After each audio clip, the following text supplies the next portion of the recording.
Russia would have launched a nuclear war against Navy aircraft carriers. The carriers were a flexible and powerful weapon that could operate at the peripheries of Soviet power, doing everything from supporting land operations to launching nuclear strikes.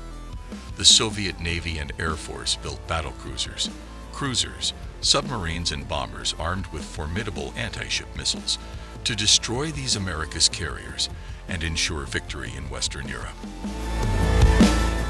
During the Cold War, the United States Navy maintained a large and robust carrier fleet.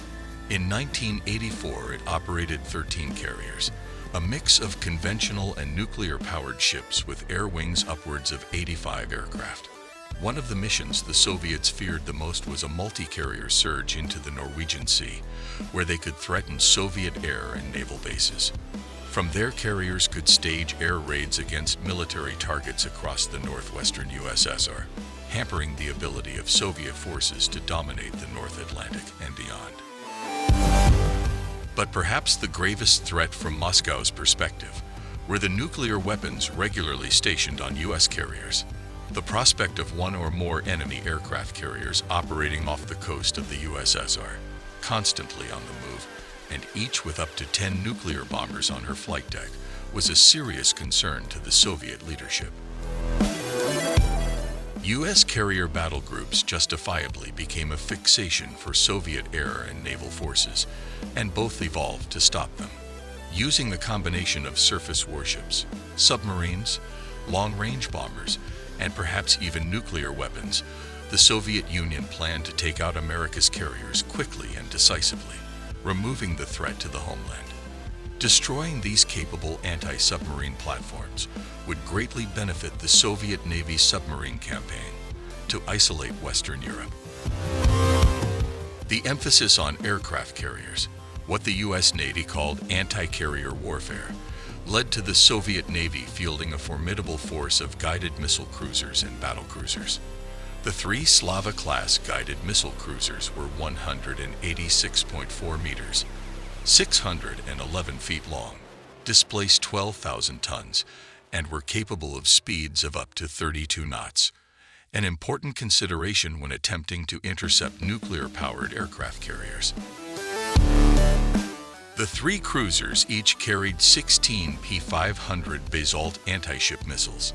The size of a small aircraft, the P-500 flew at speeds of Mach 2.5 and carried either a 1,000 kilogram, 2,200 pound, high explosive warhead or 350 kiloton nuclear warhead.